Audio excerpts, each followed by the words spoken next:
اللہ تعالیٰ نے کلام فرمایا. حضرت موسیٰ علیہ السلام بر وقت کوہ طور پر پہنچ گئے. اللہ تعالیٰ نے کلام فرمایا, بغیر کسی واسطے کے کلام فرمایا, بلا واسطہ. حضرت موسیٰ علیہ السلام نے جب کلام سنا, ان کے دل میں دیدار کی تڑپ جاگی. کہنے لگے اے رب تجھے دیکھنا ہے, اپنا دیدار کرا. رب تعالیٰ نے فرمایا موسیٰ تو مجھے ہرگز نہیں دیکھ سکتا, ہاں اس پہاڑ کو دیکھ, اگر یہ ٹھہر گیا تو قریب تو بھی مجھے دیکھ لے گا.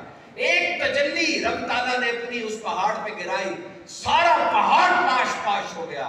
موسیٰ علیہ السلام بے ہوش ہو گئے. سنیے, موسیٰ علیہ السلام بے ہوش ہو گئے, پہاڑ سرما بن گیا. اب یہاں پر حضرت موسیٰ علیہ السلام, آپ سے رب تعالیٰ نے کلام فرمایا, اپنا دیدار نہیں کروایا.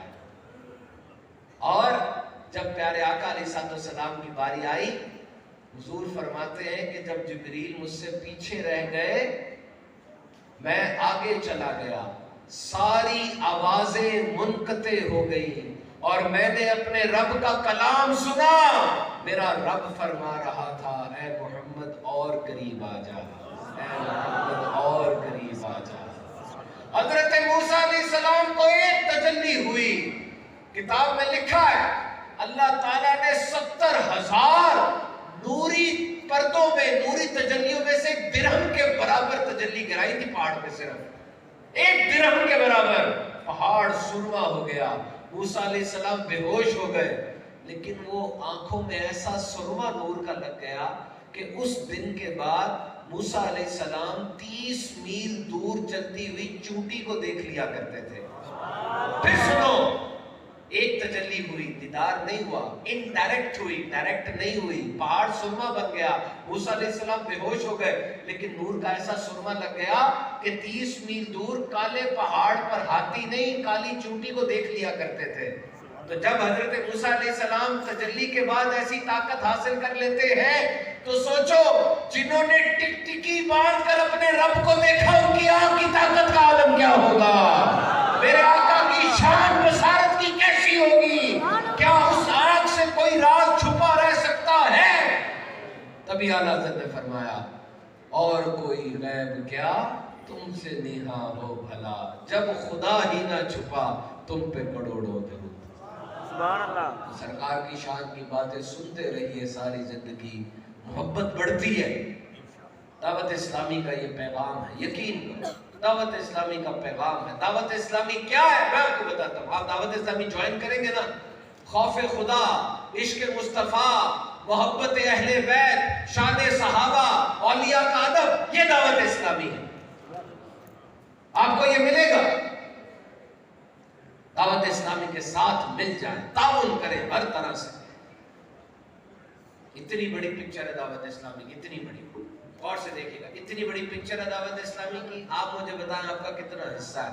آپ میں سے کتنے ایسے لوگ ہیں, مجھے پہلے وہ ہاتھ کھڑا کریں, وہ لوگ جو کہ دعوت اسلامی کے مدرسوں سے پڑھ رہے ہیں, میرے بچے وہ ہاتھ کھڑا کریں. مدرسوں سے جو پڑھ رہے ہیں, جو جامعات میں پڑھ رہے ہیں وہ بھی ہاتھ کھڑا کریں. ماشاءاللہ, ہاتھ نیچے کر لیں.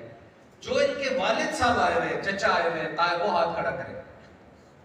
ماشاءاللہ, ماشاءاللہ, ہاتھ نیچے کر لیں. بڑی بات ہے جی. آپ کا دعوت اسلامی کے اندر ایک پارٹ ہے نا. جب میرے والد صاحب دنیا سے چلے گئے تو مجھ سے کسی نے پوچھا کیا آپ کے جذبات ہیں, آپ کیا جذبات ہیں. میرے منہ سے فوراً نکلا, میں نے کہا میرے والد صاحب میرے جسم کے اندر موجود رہیں گے جب تک میں زندہ ہوں. کس طرح موجود رہیں گے مجھے نہیں پتا, رہیں گے ضرور. کوئی مجھے ہنستے دیکھے گا, اس کو میرے والد صاحب یاد آ جائیں گے. تبھی تو کہتے ہیں کہ جس کے ماں باپ دنیا سے چلے جائے نا, اس کو چاہیے اپنے بہن بھائیوں میں بیٹھ کر کھانا کھایا کرے. کسی کی ہنسی میں ماں نظر آ جائے گی, کسی کے کھانا کھانے کے انداز میں باپ نظر آ جائے گا. تو آپ لوگوں نے دعوت اسلامی کو اپنی اولاد دی, بڑی اچھی بات. دعوت اسلامی قرآن و سنت کی عالمگیر مدنی تحریک, اتنا زبردست کام آج دعوت اسلامی کر رہی ہے. ہمارے 80 شعبہ جات ہیں. قرآن کی تعلیم کے بغیر کیسے ایک مسلمان زندہ رہ سکتا ہے. یہ تو ہماری مین غذا ہے, ہماری روحانی غذا ہے. ہمیں حکم ہے دعوت اسلامی قرآن سیکھنے سکھانے کے میدان میں آئی.